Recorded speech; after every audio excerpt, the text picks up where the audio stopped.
A base é uma igreja bíblica, cristã e com muito temor de Deus. O que eu vou falar aqui antes da pregação, você ouve e recebe de acordo com a fé que Deus coloca no seu coração. Porque eu falo, o Evangelho, a palavra fala em Romanos que o Evangelho, ele é loucura para aqueles que não entendem, não fazem parte do corpo de Cristo, que não tem o Espírito Santo. E tem algumas coisas que só pela fé a gente alcança. E a palavra do Senhor fala que sem fé é impossível a gente agradar a Deus. E durante a semana houveram muitas lutas e muitas pessoas, famílias, jovens ou pessoas de mais idade. Até hoje de manhã, mais duas lutas grandes de famílias. Mas hoje, antes de vir para cá, ainda bem cedo, eu estou falando com muito temor a Deus. E você recebe no seu coração e discerne o que eu estou falando mediante o Espírito Santo. Deus me mostrou uma manhã com os céus abertos, ensolarada. Então hoje Ele está aqui. Amém. Aproveite esse momento com Ele, sabe? Um momento de louvor, um momento de oração. Peça para Ele o que Deus colocou no seu coração. Nós vamos falar de paz hoje, de relacionamento de pai e filho, do nosso relacionamento com Deus. Mas Ele está aqui, aproveite. Hoje é um dia que Deus tem coisas para derramar aqui.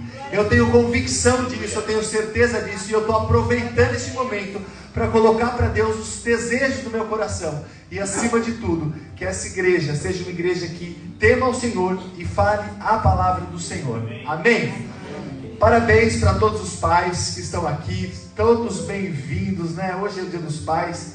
Durante a pregação a gente vai falar alguma coisa para as mães também, mas os filhos dos pais estão aqui. Em especial sobre paternidade, que todos nós temos um pai do céu, E os pais famílias são todas muito parecidas, O ser humano é muito parecido.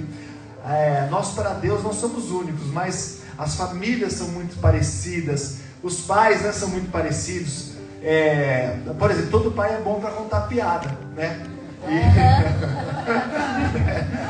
Todo pai, uma boa parte do pai é protetor. E o pai protetor, ele começa desde pequenininho, com o filho engatinhando, principalmente se for de menino, O pai é mais protetor ainda, Avisa quando chegou, avisa quando saiu, leva a blusa.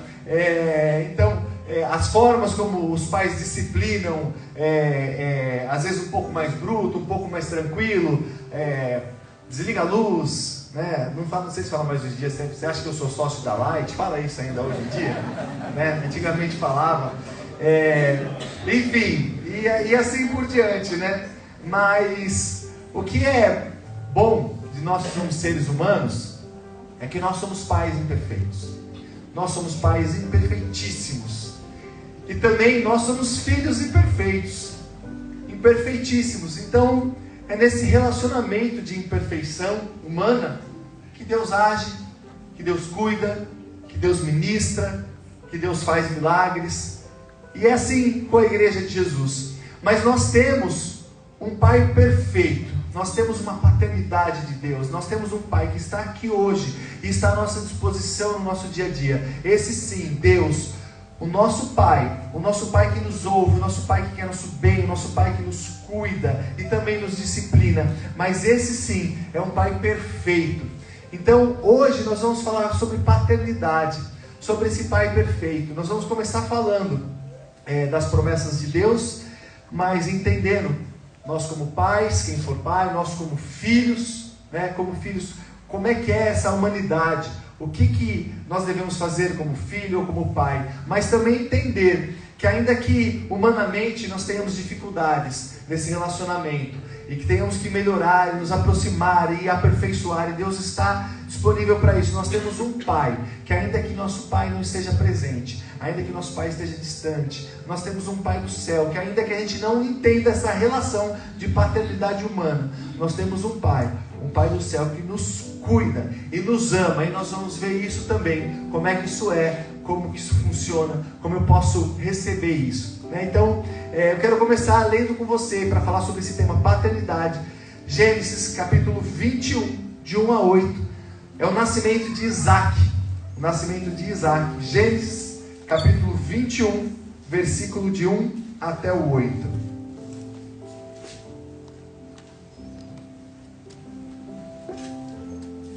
Nós vamos ler esses 8 versículos juntos. Deve estar aí atrás também. Pode ler Eu vou ler na versão NAA, mas leia na sua Bíblia. E eu vou pedir para um versículo nós lermos juntos, que é logo o primeiro, tá? Então esse primeiro versículo, vamos ler junto aqui, ó, todo mundo junto. O Senhor visitou Sara, como tinha dito, e cumpriu o que ele havia prometido. E o texto continua: Sara ficou grávida e deu à luz a um filho, Abrão, na sua velhice, no tempo determinado, de que Deus havia falado. Ao filho que nasceu, que Sara lhe dera à luz, Abrão deu o nome de Isaque. Abrão circuncidou o seu filho Isaque quando ele tinha 8 dias, segundo Deus havia lhe ordenado. Abrão tinha 100 anos de idade quando nasceu Isaque. E Sara disse: Deus deu-me motivo de riso, e todo aquele que ouvir isso vai rir comigo. E acrescentou: quem diria a Abrão que Sara ainda amamentaria um filho, pois na sua velhice lhe deu um filho. Vamos ler o 8 juntos também. Isaque cresceu e foi desmamado. Nesse dia em que o menino foi desmamado, Abraão deu um grande banquete. E eu quero começar falando com vocês que a palavra do Senhor, ela é perfeita, ela se responde. Nós temos o Antigo Testamento, depois veio o Novo Testamento, cumprindo o que o Antigo Testamento já colocava para a gente. Então a Bíblia, ela é perfeita.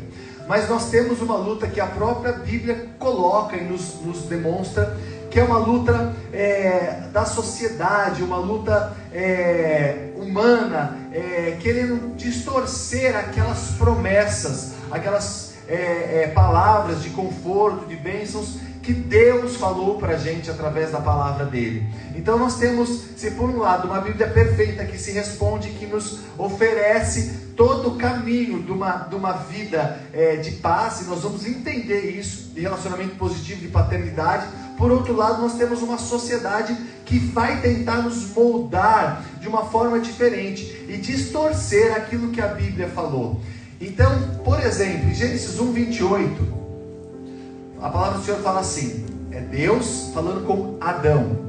Deus fala assim: você vai crescer, vai multiplicar, vai crescer, casa, multiplica, submeta a terra, eu te dou a terra, domine a terra. Então Deus faz uma promessa de bênção. Ele fala assim para Adão: eu te abençoo. Então todos nós temos em Adão uma promessa de bênção, Gênesis 1:28, de Deus, que fala: você vai crescer, você vai se multiplicar, domine a terra, você vai ter provisão, você vai ter recursos, você vai submeta, domine-a. Então existe essa promessa. O contexto que nós vivemos, social, econômico, em especial no mundo cristão, faz com que a gente, e ocidental, faz com que a gente pense e faça contas e seja extremamente racional, limitando a ação sobrenatural, muitas vezes, de Deus nas nossas vidas. Um desses exemplos é a questão da bênção que nós temos, de crescer, de multiplicar, de termos filhos, de termos provisão.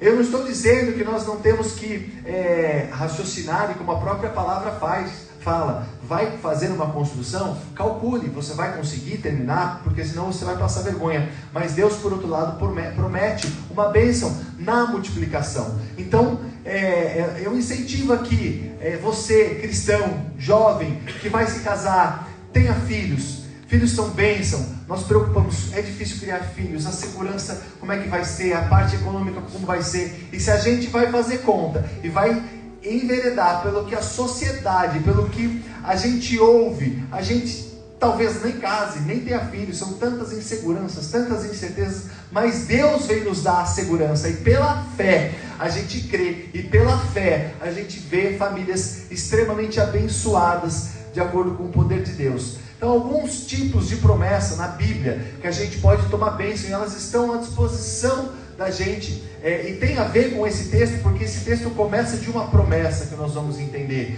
A promessa da salvação, João 3,16, a promessa de que Deus nos dá sabedoria, Tiago 1,5, a promessa da paz que excede a todo entendimento, em Filipenses 4, também Filipenses no final vai dizer, Filipenses 4 no final, a promessa de providência, a promessa que Deus nos dá força, Isaías 40, 29 a 31, a promessa de abundância, de cuidado de Deus, João 10, 10. Então nós temos muitas promessas, e esse texto, ele começa no versículo 1, falando de uma promessa.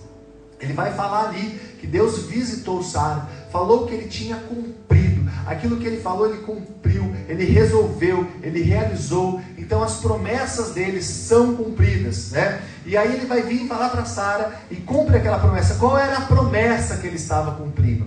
Qual a promessa que ele tinha dado a Sara e a Abraão, aquela família? Era a promessa de um filho, e um filho que dele seriam feitas muitas nações. Era um filho, Sara era velha, a gente pode falar velha, né? Na igreja a gente não pode, né? Mas vamos lá, Sara era mais experiente que a maioria de nós. Sara tinha 65 anos na idade da promessa, e Abraão 75. Sara era estéril, então era uma promessa difícil. Eles já se achavam velhos, e a Bíblia usa essa palavra. Então, aos olhos humanos era algo muito difícil.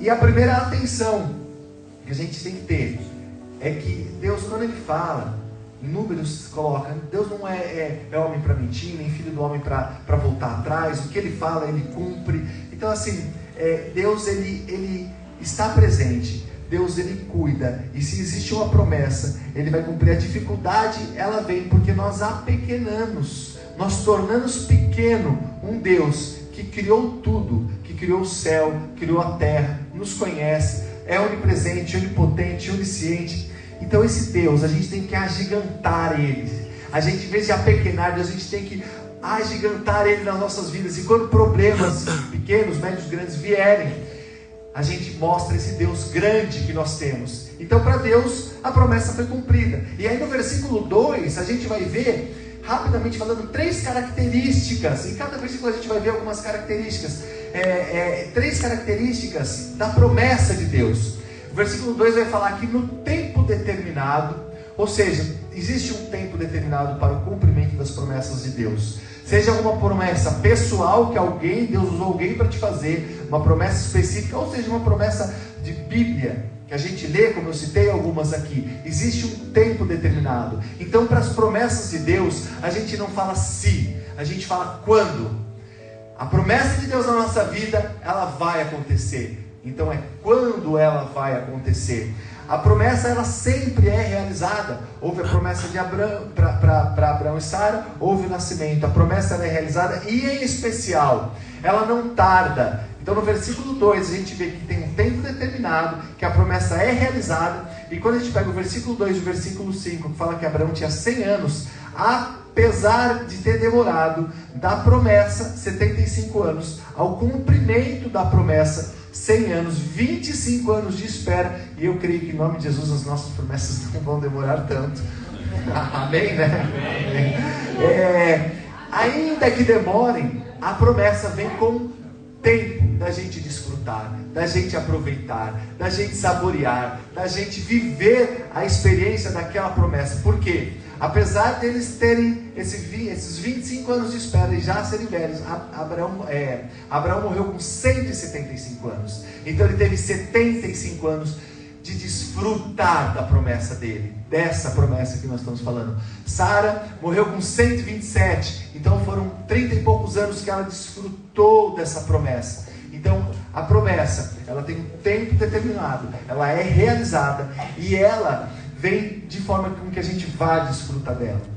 Então, entrando na questão da paternidade, no versículo 3, a gente vai olhar 3 características, versículo 3 e 4, 3 níveis de relacionamento, 3 níveis do relacionamento de pai e filho, principalmente da parte do pai. 3 níveis de relacionamento, de escolhas, de decisões que os pais têm em relação aos filhos. Primeiro, no versículo 3, vai dizer que Sara deu à luz, mas ela deu à luz porque Abraão, como pai, gerou. Então o pai, ele tem um nível como pai natural, um nível que se gera, um nível de hereditariedade, um nível inicial, um nível que todos nós, pais, passamos por isso. Ele gera a geração de Isaac, a hereditariedade, a continuidade. Mas aí no versículo 4 vai ter um outro nível, que é um nível racional, é um nível de decisão, é um nível onde Abraão foi circuncidar Isaac. Circuncidar era a lei de Moisés, ela falava que toda criança com 8 dias, e hoje se comprova cientificamente que no 8º dia é o melhor dia para se fazer o que era feito na circuncidão. Então com 8 dias, e por uma questão de saúde, isso que Deus mandou na lei de Moisés era algo realmente cientificamente comprovado que era bom, mas era o pai, ele decidia cumprir a lei de Moisés e ia fazer a circuncisão do filho. Então o segundo nível que tem de relacionamento entre pai e filho, além do nível natural, do nível básico, do nível de gerar, é você decidir a responsabilidade de cuidar desse filho. Então no versículo 4 vai dizer que no 8º dia Isaac levou ele para fazer a circuncisão. Então isso é uma decisão racional. Eu não só tenho um filho, mas decido assumir esse filho, ter a responsabilidade sobre esse filho, cuidar desse filho. E no versículo 8 vai dizer que depois que Isaac desmamou, Abraão deu uma festa. E o terceiro nível, então, é o nível de amar de coração e de você entrar na parte espiritual. A festa que se dava quando o filho era desmamado naquela época era uma festa de alegria e de gratidão a Deus, porque se hoje as crianças já são frágeis e quando o tempo vai passando elas vão ficando fortalecidas, ali naquela época, em torno de 3 anos, quando ela desmamava, era realmente por aqueles que amavam o filho, por aqueles que assumiam a responsabilidade e não só geravam o filho. Eles iam dar essa festa de gratidão a Deus, como quem diz: Senhor, meu filho está vivo, passou 1 ano, passou 2 anos, 3 anos e ele está aqui. Então era uma festa que era dada para celebrar a gratidão a Deus, e a partir dali o pai ia fortalecer o ensino. E para o judeu, para o descendente de Abraão, para os descendentes de Moisés, para o povo hebreu, o ensino era algo tão especial, tão grande e tão importante, que com 12 anos a maior parte deles já sabiam quase que de cor os 5 primeiros livros da Bíblia. De tão importante, de tão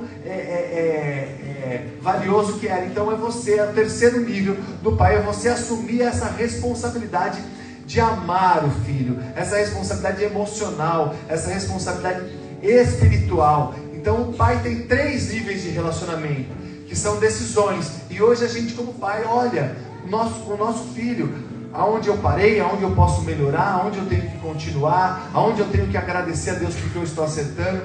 Não basta só nós gerarmos, nós temos que cuidarmos, e depois nós temos que assumirmos e amarmos e levar para ele o ensinamento espiritual, que é o mais importante. Então aí, passando para os filhos, no versículo 5 a gente vai entender 3 níveis de relacionamento dos filhos. Na verdade, no versículo 6. No versículo 6, o primeiro nível de relacionamento dos filhos, a gente vai ver que Sara deu o nome de filho de Isaac. E o texto fala que Isaac significa riso, Isaac significa ele ri, é o sorriso, é a alegria. Então o primeiro nível de relacionamento do filho com o pai, o filho tem que trazer alegria para o pai. O filho, independente da idade, independente da dificuldade, independente da diferença de geração, o filho tem que saber que, se por um lado o pai gera, o pai cuida, e cuidar muitas vezes é disciplinar, e o pai ama, e o pai ensina a palavra do Senhor, o filho, por outro lado, tem que saber que nosso objetivo, um deles, é levar alegria aos nossos pais, alegrar o coração dos nossos pais, buscar esse relacionamento de que o sorriso possa estar nos lábios dos nossos pais, independente das circunstâncias. E é o que a Bíblia vai nos informar, nos direcionar e vai nos dar condições de fazer isso. No versículo 8 vai dizer que Isaac cresceu. Outra questão importante hoje em dia, outra decisão de um filho: O filho ele tem que crescer, não só em tamanho, não só fisicamente, porque isso é natural. Em Lucas 2,52 fala que Jesus crescia em sabedoria, estatura, sabedoria e graça. Então nós como filhos, independente da idade, primeiro a gente vai obviamente crescer em estatura, mas a gente tem que buscar a Deus para crescer em sabedoria. Tiago 1,5, uma promessa de Deus: peça sabedoria e eu te darei. Crescer em graça, graça é o favor imerecido. Filho tem que respeitar o pai pela graça do Senhor, independente de qualquer coisa. Filho tem que, como a palavra do Senhor fala, respeitar pai e mãe, independente do relacionamento. E Jesus crescia em estatura, sabedoria e graça, Lucas 2,52. Nós como filhos, estatura nós vamos crescer, sabedoria nós pedimos a Deus, e a graça é Deus na nossa vida, para que a gente possa saber que ainda que o nosso coração muitas vezes esteja triste ou magoado, nossos pais eles têm que ser amados. A gente tem que ter a graça de Deus e desmamar. Terceira característica do filho: filho precisa desmamar. Chega uma hora que a gente, filho, tem que assumir a responsabilidade, sair da barra do pai e da mãe, crescer e desmamar, assumir as responsabilidades, cortar o cordão umbilical, saber que nós fomos feitos para termos a nossa família, mas nós precisamos ser a alegria dos nossos pais,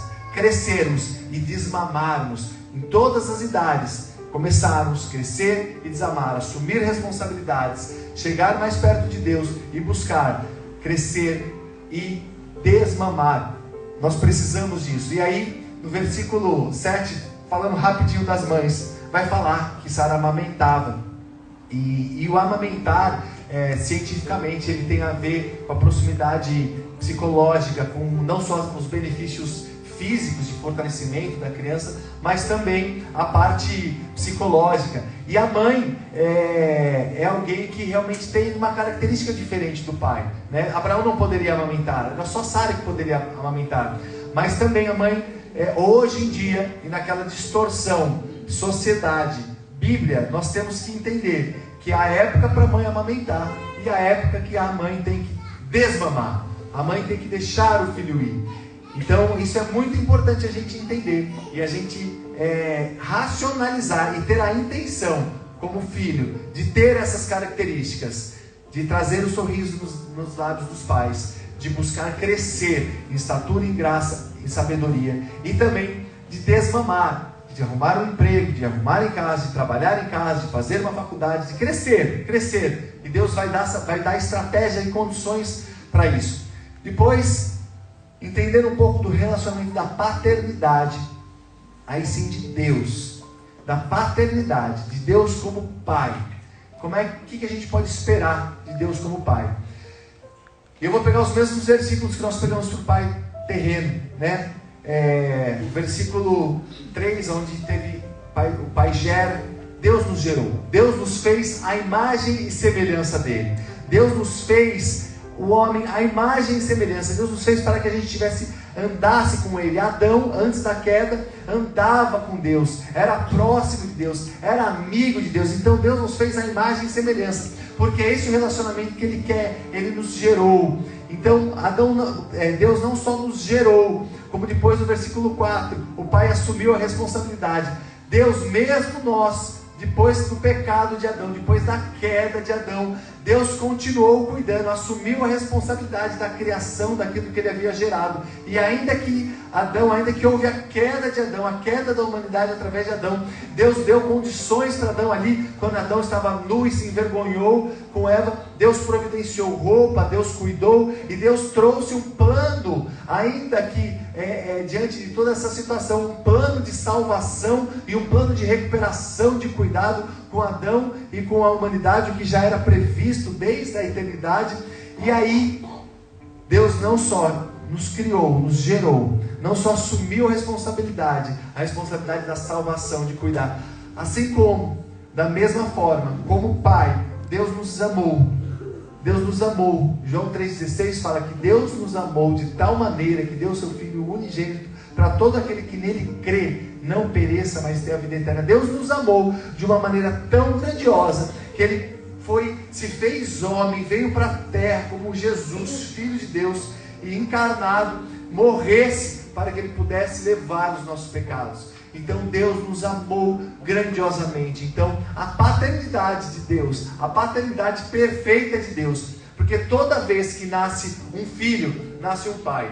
E toda vez que nasce um crente, nasce um pai perfeito. Nasce um pai que nos gerou, nasce um pai que, como vai dizer ali no texto de Gálatas, de 4 a 7, eu não vou ler por causa do tempo. Ele vai falar que Ele nos adota, que nós somos filhos e que nós somos herdeiros de Deus. O poder da filiação e da adoção do amor de Jesus. Então nós temos um Pai perfeito, que olhou para a gente, nos criou a imagem e semelhança, assumiu a responsabilidade, trouxe um plano de salvação, nos deu Jesus, nos amou, e Ele fala: você é meu filho e você é meu herdeiro. Quando você vem para mim, você é meu herdeiro. E aí a gente vai entender, já indo para o encerramento, para a gente poder orar, da relação como filho de Deus.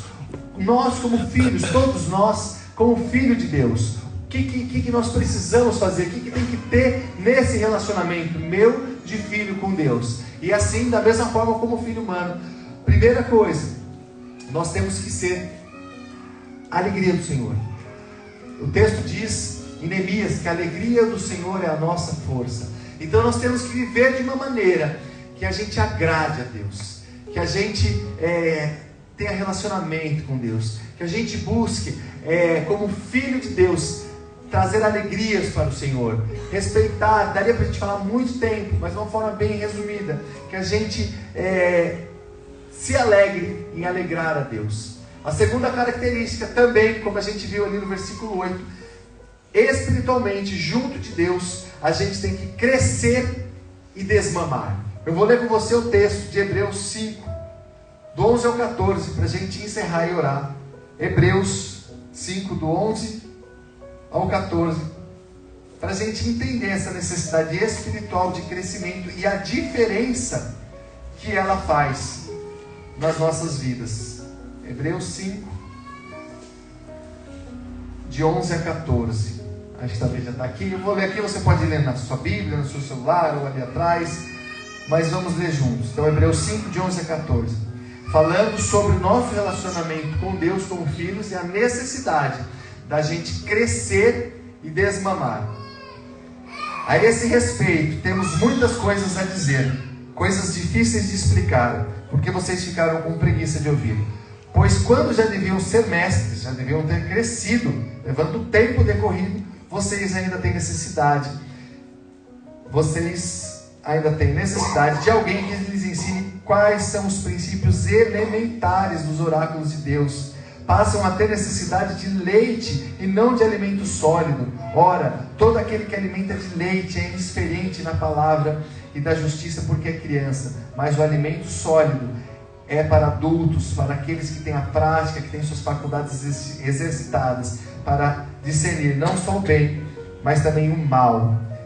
Então, a palavra vem nos dizer que, como filhos de Deus, nós precisamos crescer, sair do leite, sairmos daquela criança que só pede, que só quer, para alguém que cresce, que também cuida de outras pessoas, para alguém que espiritualmente ou que na igreja leva uma palavra de ânimo, leva uma palavra de conforto, seja pacificador, tenha os olhos bons, fale palavras boas. E isso serve tanto para o natural quanto para o espiritual. E antes de orar, só para a gente concluir, hoje nós vivemos uma época onde a dependência e o não crescimento ou não desmamamento de nós, como os filhos terrestres, filhos aqui humanos, ou como os filhos de Deus, se criam crentes dependentes, o que não é bíblico. Nós precisamos crescer, porque a dependência, se por um lado ela é gostosa, porque tem sempre alguém cuidando demais. Quando eu sou dependente dos meus pais e não cresço,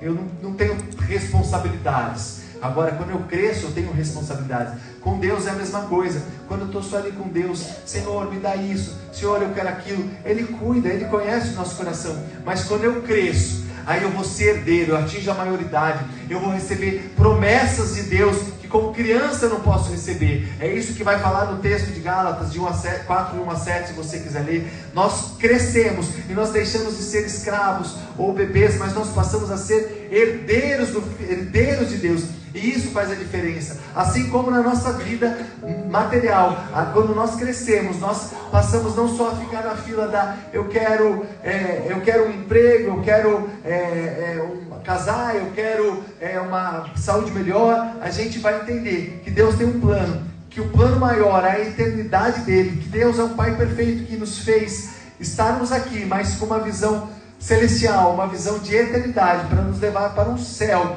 e esse é o plano maior dele. E eu vou ser maduro o suficiente para saber que ainda aqui na terra eu tenho dificuldades, eu tenho um céu perfeito, de um Pai perfeito, e que eu posso ser, ainda que as circunstâncias da vida não estejam perfeitas, que eu posso cuidar de pessoas, que eu posso animar pessoas, que eu posso edificar pessoas, que eu posso ter força aonde ninguém acha que é possível, que eu possa ser um pai cuidadoso, ainda que meu filho não me expresse amor, que eu possa ser um filho que mande uma mensagem para o pai, ainda que ele esteja separado, ainda que ele me magoou, que eu possa ser um filho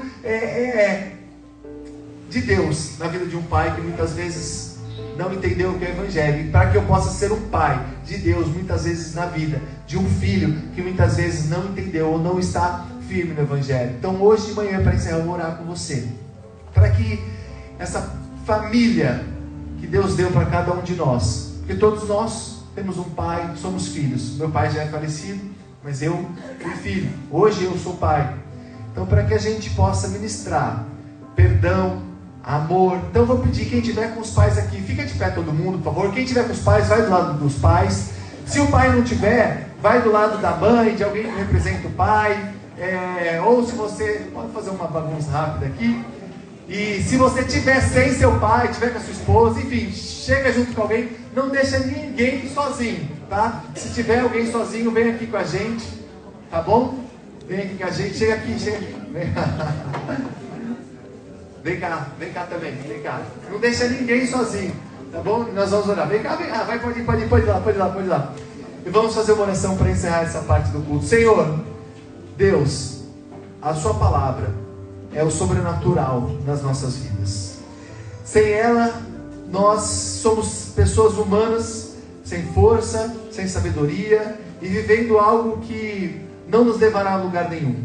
Mas nós pedimos, Pai, que esse sobrenatural que tem na Tua palavra, no Teu poder, na Tua graça, hoje faça efeito nos relacionamentos entre pais e filhos. Que, Senhor, é muito pouco tempo para nós falarmos sobre cura, sobre perdão, mas que hoje, Pai, o Teu Espírito Santo que está presente neste lugar, ministre, Pai, cura nos corações, ministre desejo de aproximação dos pais com os filhos, de aproximação dos filhos com os pais. Que a gente possa, Senhor, acima de tudo, expressar amor um pelo outro, ainda que o nosso coração não queira, que o Teu Espírito Santo sobrenaturalmente nos dê, Pai, essa vontade.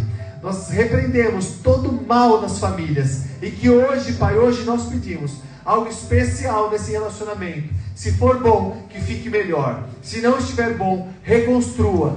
Una laços, quebre correntes, em nome de Jesus, que nós oramos e agradecemos. Amém. Amém. Glória a Deus. Dá um beijo e um abraço do seu pai. Pode aplaudir o Senhor também, em nome de Jesus.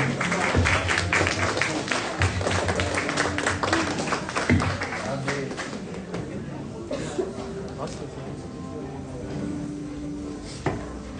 Paz, Senhor. Continua perto do seu pai, que a gente vai fazer mais uma oração.